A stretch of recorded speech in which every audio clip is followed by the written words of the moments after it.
Welcome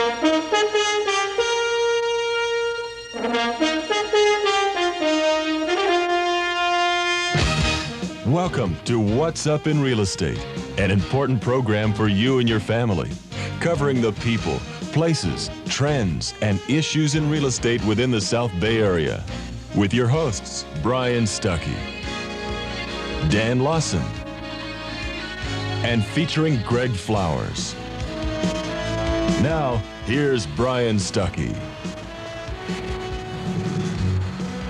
Hello, welcome to What's Up in Real Estate. I'm Brian Stuckey, and we're going to start this off a little different than we normally do. I'm going to be having a conversation with Greg Flowers, and then Rick Raich from Matusich and Raich Property Management will be on after our break, and we're looking forward to that. But Greg, first I want to talk about the hot real estate market. Just keeps on flowing.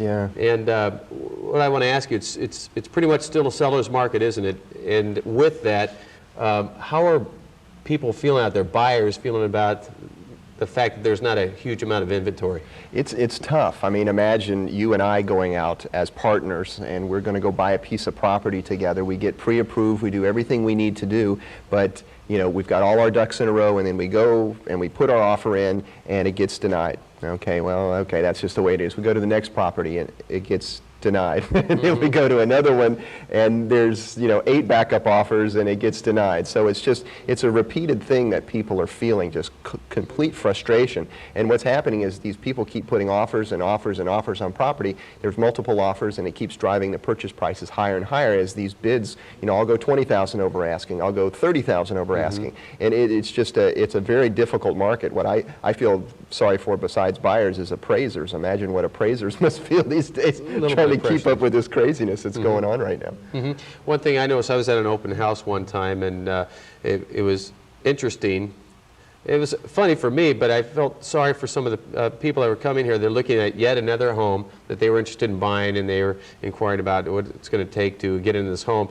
And it's like, when they saw each other, it's like, oh yeah, I saw you at the last open, or I saw you 2 weeks ago. Exactly. So they've almost formed a little club of people who are making offers and have been declined, or maybe another offer's been accepted. Right. The frustration club. Yeah, it's frustration, and there's a little humor behind it. They have a good time with it, but at the same time, the ultimate thing is that it is very frustrating. Right. Imagine somebody coming into the Bay Area, you know, and seeing, of course, there's a sticker shock for one. It's probably double what they're used to back home, and then they come in and they get all their, you know, they're feeling, okay, well, I'll just put an offer in, and of course, this 1 month or 2 month process turns into a 6-month ordeal. It can be very frustrating, especially when they're renting something that they could be paying for a mortgage payment. They could be paying the same thing, so It's very frustrating. With this low inventory, how is it pushing home values at this point? Well, from realtors we've had on the show, I think earlier in the year they were talking between 5 and 10%. Now, of course, it's above that now. Now it's between 15 and 20% appreciation we're seeing this year. And with these rapid values, sometimes even 25 and 30% appreciation, depending in certain areas in, you know, the hot demand market. So it's really unheard of, and I feel very, very I have a big heart for people that are going out feeling this frustrations. Well, going into a counseling session, what would you recommend for buyers in a situation like this? Well, of course, being pre-approved is number one. You have to be pre-approved. If you're not pre-approved, not only are you not on deck, you're not even in the ballpark. You're still on the highway trying to get in. So being pre-approved is very important. Being with a good realtor that has your best interest at heart, that's really out there digging for you, trying to find the values for you. That's, you know, when the thing comes on the market, you're right there and you're putting your offer in. That's very important. Just all those factors involved. And of course, hoping that the interest rates work in your favor, not against you. You know, you and I are doing that with getting people pre-qualified and getting them to a point where they're not just pre-qualified, but pre-approved, which is very important at this point. If you're pre-approved versus pre-qualified, you're going to be one step on the person who's only pre-qualified, or even hasn't even gotten to that point yet. Exactly. But with all the loan officers in this valley who are getting people pre-qualified, pre-approved, what is that doing with the process of getting an approval? I mean, imagine that. We have 30-year fixed interest rates at their almost historic lows. So you've got all this huge influx of refinances going on, and then you've got these buyers coming in trying to get pre-approved. Now, of course, in the in the mortgage industry, purchases take precedent over refinances, but it pretty much puts a glut into the underwriters that are underwriting and approving these files. Their file drawers are getting stacked up. Of course, our file drawers are getting stacked up. It's just a process that just kind of feeds upon itself, and it's really put a slow and a dampening time on things being done. Well, with the appraisers, like you had mentioned before, now that they get backed up, and that's the cornerstone of a loan is an appraisal, and it'll back everything up. What is the time that we're looking at today as far as getting a loan completed? Well, back in the good old days, and I'd say what, maybe 6 to 8 months ago, good old days, you're looking at, you know, getting the loan application in on the first day, putting it through the system the next day, submitting it, and then getting the approval the next day. So the whole process taking maybe 2 days, 3 days max. And of course, we do have access to Fannie Mae and Freddie Mac online that we can still get the process done very quickly. But if it needs to be a formal pre-approval, and it does take time, it's about 2 to 3 days. Now we're looking at 3 days, you know, in the institution, and then of course through the brokerage house there may be a couple of days there too. So now you're looking at a week, where before it was only 2 to 3 days. So, and that's just the way it is right now. Well, let's also step back, and if we can inform and educate our viewers today, there's a lot of hands that are involved in putting a loan together, in putting a real estate transaction together. Can you highlight some of the things that reports that need to be done, or some of the, can you kind of let people know the process, let's say for first-time home buyers? Yeah, well, it just comes in, the loan package comes in, and then we process it, and we get it into the system very quickly, but then it goes in a stacking order, of course, and then there's a credit report that needs to be run. Right there, you've got the credit bureaus trying to put things out as quickly as they can, but if there's some glitches in with the report, like bankruptcies or divorces, that can stack it back. There's more documentation that needs to be faxed and verified. That would normally take a couple hours. Now that's taking a full day, sometimes 2 days if there's other problems in the report. And then of course then it goes into the processor's bin. Processor evaluates all the information to make sure it's in the stacking order. Then it normally comes back to us. We verify everything and make sure the package is the way it's supposed to be, and then we send it off. That whole thing normally takes 1 to 2 days. Now that's taking about 3 days. And then of course it gets to the underwriter at the institution. They're taking 24 hours just to log it in. Sure. And then it goes to the underwriter's desk, and then the underwriter's going to evaluate it, and that normally takes a day. That's now taking 2 to 3 days. So this whole process, like I said, sometimes is taking a week to get an approved loan. And hopefully along the way nobody's going to have a breakdown in their computer system or anything else. Exactly. There was one lender that we had somebody approved, and it took 7 days for the documents to get out of their office and into the title company to be signed. I'm doing a loan right now that we've already signed, and it's a refinance, and it's taking 5 days just in funding, just for it to come. The package has been signed, which normally takes 3 days of rescission, and then it's ready to fund. Now it's having to go 2 or 3 days past the rescission period just to fund, because the funding department is so backlogged that it's 5 days just in funding. Well, Greg, with all the craziness going out there in the market, is there anything that's showing signs of slowing down? Well, interest rates this week, of course, took a bounce up, and that slowed things down a little bit. Interest rates just recently have been on a higher trend, and that slowed things down a little bit. With the glut of inventory, things aren't turning as quickly as they normally are, so that's kind of slowing things down. And definitely we're getting through the first half of spring. The fervor has slowed down a little bit as people are going into the mid part of spring. So in essence, that's where we are right now. It is starting just to soften a little bit, but with another dip in interest rates, it could all start again. Oh, great. I mean that happily. Great. Great. We're going to get some break sometime here, Greg. We're going to take a short break. When we come back, we're going to have Rick Raich with us. And also, if you have any questions with regards to getting pre-qualified, refinanced, or anything else, please give us a call. The number is on the screen at the end of the program. If you want to email us, we'd be happy to get you any information. When we come back, we'll be with Rick Raich.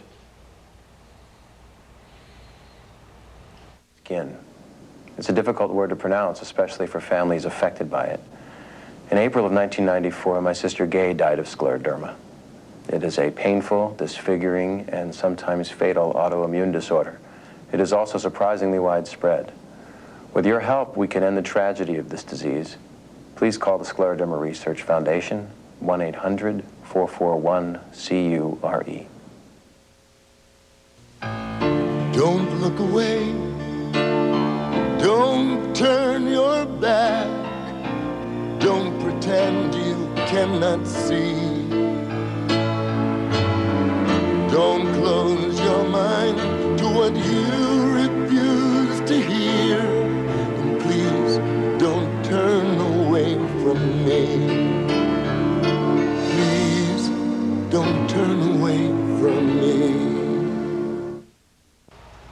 Hello, welcome back to What's Up in Real Estate. I'm here with Rick Raich from Matusich and Raich Property Management. Sorry about that, spilled out. I always have a hard time with Matusich. I'm sorry about that. Raich, no problem. Matusich's problem. But and Greg Flowers. But Rick, I want to go ahead. We want to talk about property management, rentals. People are out there trying to buy homes, but they're also having a difficult time with rentals. Right now, as you're looking at the rental market, is it still a difficult time to come out there and get a rental property? Single-family homes especially, Brian. What we're seeing there is the supply and demand imbalance, and that imbalance now has reached a saturation point. We feel that the top end of the real estate dollar that's being spent for rental now matches what a mortgage payment would be. And a lot of individuals have now chosen to be a landlord rather than a tenant. And there's also been a lot of displacement of investor property on the marketplace, which has caused some of these tenants to move. Okay. How does the local economy affect that? Greg, let me ask you this question. I know that you're pretty sharp when it comes to economic numbers and figures and everything else, and the pulse of what's going on. Locally, what is happening with the local economy that is putting pressures on rental property? And well, we've had huge surges of the economy has just grown, and I mean our unemployment rate was down in the 3s, or no, actually I think it was 2.6% was the unemployment rate. It's just ridiculous. The national average is in the 6s, so we're just screaming right now as far as that. It's amazing we don't have inflation, but just recently we've had some layoffs. Of course it started last year in the fall with Seagate.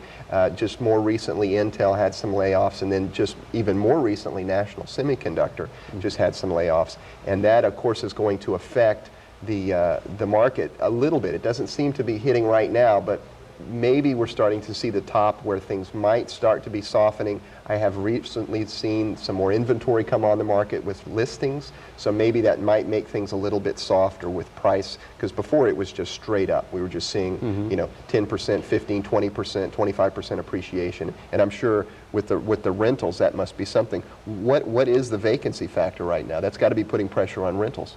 We specialize in single-family home management, and right now the vacancy factor is nil. Almost at a 0%. Can you imagine that? That must hurt. Yes. And frustration on a property manager. A lot of, like multiple offers, we're receiving multiple offers on applications for rentals for single families. There is some frustration. There is some agony that goes through the process of submitting an application, having 5 qualified applicants, and only being able to select one of those qualified applicants. Well, there's got to be some hot spots, though, or maybe new housing or something that is hopefully going to take some of the pressure off of both rentals and home sales. Do you see that, Rich? We haven't seen new housing for tenants, but there is a push to build multi-level housing, apartment buildings, multiple units, to take some of the stress relief off of the marketplace. But in our market of single-family homes, no, I don't see that happening in the immediate future. Okay. One thing you do, as you drive around the street, sometimes you kind of gauge if there's anything saying rents, house for rent, or I have to admit I haven't seen house for rent, but it seems like apartments do have some rental properties.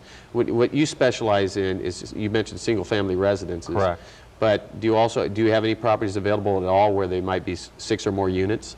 We do manage a few of those units or those types of buildings, but right now we have 0 vacancy factors in those also. What's it like for you then in a situation where this trend, it doesn't look like it's going to alleviate at all? What is that like, having to manage a situation like that? It's frustrating for the tenants, beneficial for the landlord, obviously.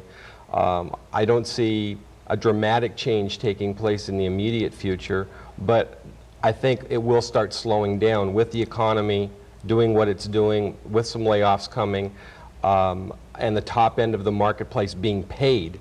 When you have rents that have gone up about 35% in a short period of time, you can imagine how that affects people's wallets and their pocketbooks, and justifying paying that type of rent out for rent and not having a mortgage. Mortgage is a better way to go. Well, I was just going to say is that I don't see, with it being stagnant like that, you don't sit around and play foosball in the office all day, I'm sure. No, our office has been very, very hectic even during the season. As you know, I'm a baseball coach at Saratoga High School, and it's been long hours. Yeah, if you don't mind, I want to put a plug in for this. Rick's a baseball coach over at Saratoga High School, an outstanding coach, great reputation there.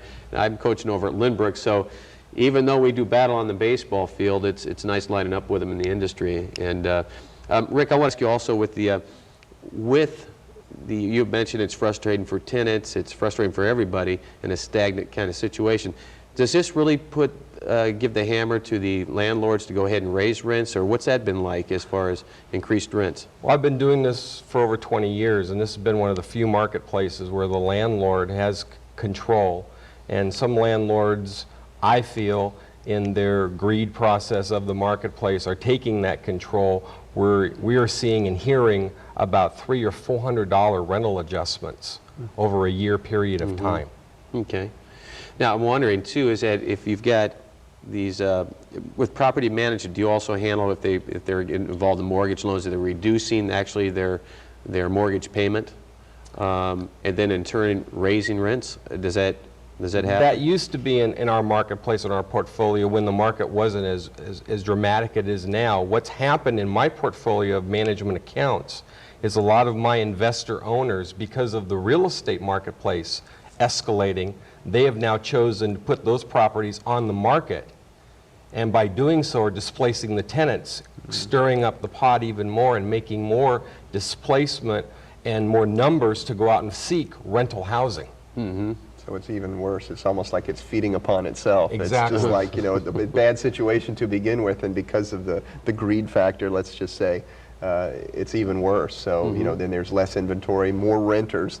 So where are you going to go? Prices are going to go even higher. It's feeding itself. Yeah. It's feeding itself. It's fueling the fire. Yeah, it's tough. Well, I want to ask you, too, is that it must be even more stringent guidelines as far as getting renters in at this point. If there's, you know, not a lot of inventory with rental properties, single-family residence, or even apartments, I imagine the guidelines as far as, you know, credit reports and everything else, it's a lot tougher for someone to even get a rental property. Well, like pre-qualifying and pre-approved loans, what you're seeing in our marketplace is pre-approved credit reports furnished by the tenants. Their references are in their hand, distributed at the time of application. No, it's interesting where everybody has to step up to the plate across the board, even to get any kind of housing in this market. Yeah. Now, Greg, I was going to ask you too. In 1989, are we seeing any kind of market devaluation today, or as we saw in '89, or do you see something move in that direction? Well, the economy was so much different in 1989 than it is here locally. What we had in '89 was, of course, a defense economy. We had Lockheed, we had, you know, certain defense contractors that were major players in the local economy. Well, they're not here anymore because of a lot of different situations. But here we now have a high-tech economy. Even if the things in Asia were to come over and soften things even further, it's still a very strong economy. The only thing it could possibly do is top the market out, meaning that there won't be that great as appreciation. It'll just slowly be the norm, which is normally 3 to 5% appreciation a year. That would probably be worst case. So it's still a very, very healthy economy. I don't see anything as a part of a natural disaster, and you guys probably know that more than I did, what the earthquake could do to a local economy. Well, what can an earthquake do to a local economy? Rick, do you have any idea on that? Well, in our economy right now, it would just convolute and make things worse as far as finding displaced people to find that housing again. When we had the last earthquake, we had a lot of individuals that were applying for short-term housing while their situation was being dealt with. And obviously any type of a natural disaster would be devastating. Yeah. I spent 2 years in El Salvador, and they had shared housing all the time. I know that we can always go back to our traditional roots and all live together. You know, if you're not married, you stay home, even if you're 40 years old.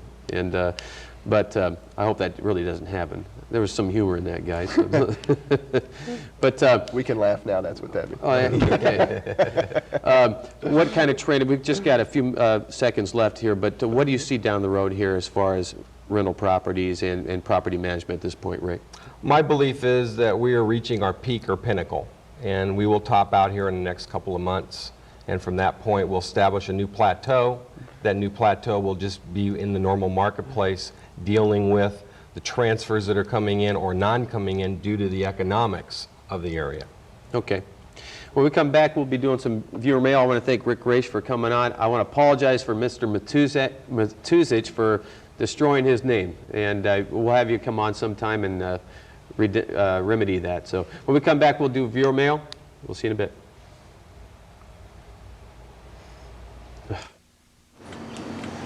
This is heroin. This is what happens to your brain after snorting heroin. And this is what your body goes through. It's not over yet. This is what your family goes through. And your friends and your money. And your job and your self-respect and your future. Any questions? They say you have potential. They say you're really going places. They say the future is mine. Nothing is holding me back. They say my options are unlimited. I can go anywhere. I just have one question. How am I going to get there? The United States Air Force can give you the chance you need to be successful and teach you the skills to make it happen, so you really can go anywhere. Trust your instincts. Follow your own heart. Listen to yourself.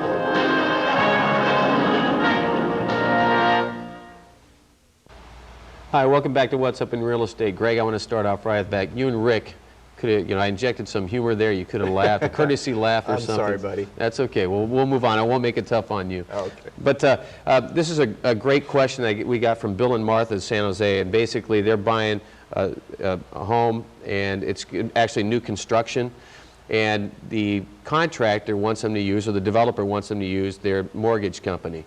Now they're wondering, are they required to use that company, or can they, seek financing elsewhere? Well, of course, they don't have to use the builder's company. That would be a trade infraction. They don't have to, but they may have to become pre-approved through the builder just to make sure that they do qualify, blah, blah, blah. And of course, the builder's mortgage company is going to pitch them and try to get them into the thing. Now, the thing they need to be very focused upon is normally builders will give a direct builder credit towards closing costs.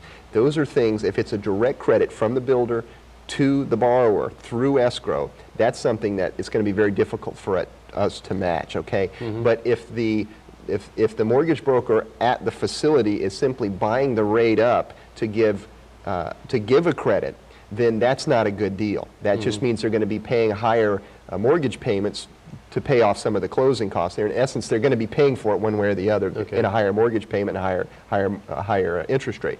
Bottom line is, really define what that builder credit is. If it is a direct builder credit and it's to the sum of maybe $5,000 or more, then that's the best way to go. If it's not a direct builder credit and there is no incentive, then there's no reason why they should have to go to that company. I want to add something to that too. A lot of people, when they go sit down with a developer, they don't have representation as far as a real estate agent with them.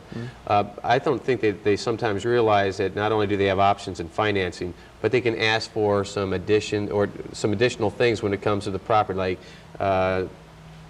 air conditioning, upgrades. Exactly. And so I just want to make that point because it's important for these people to know not only do they have options in financing, but actually sitting down and upgrading. People go in and they figure, well, if I go through the builder, then I probably got a good shot at getting the house because again, the supply and demand thing. But bottom line is, it's just another way for the builder to make money. They're going to make money on the mortgage. They're going to make money on the sale of the home. It's just a way for them to enhance their profits. So bottom line, use who they want to use. Go through the game, get pre-approved, but always shop with a mortgage broker to make sure you're getting the best rate and lowest closing cost.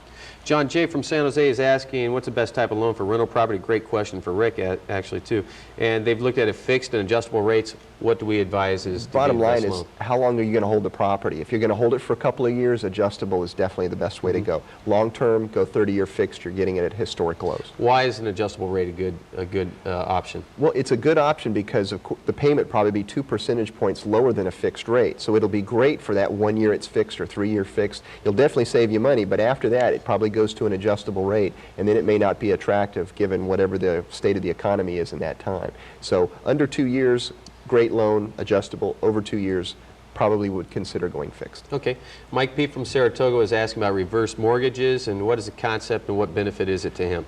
in a nutshell, a reverse mortgage is the exact opposite. Instead of you making payments to a lender, the lender's making payments to you. It's a way to supplement a retired person's income, and then it gives payments from up to 20 years or 30 years, and then after that they physically own the home, they have to move out.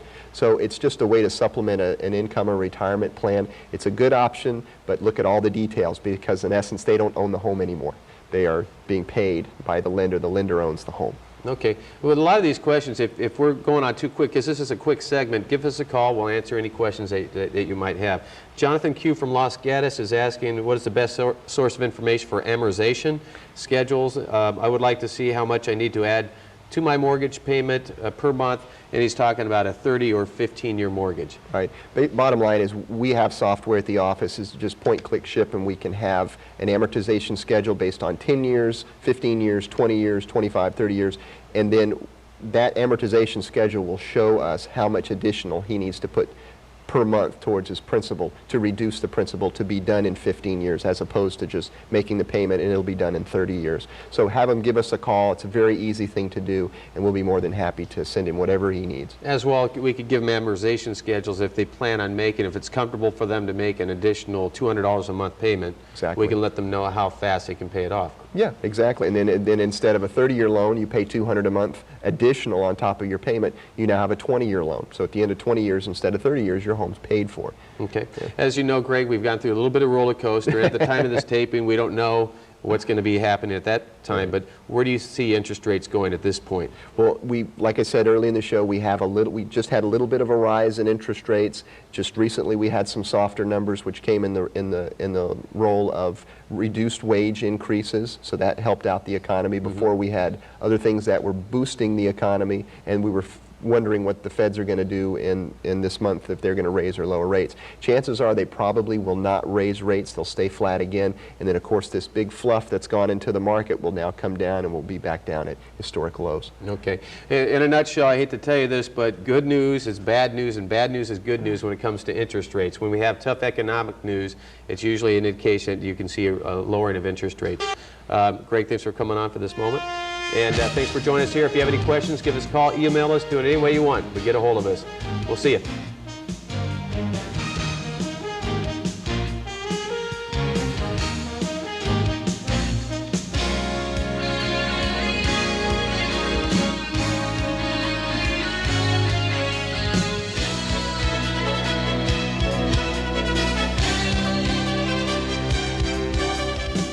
Possible by First Portfolio Mortgage of Campbell.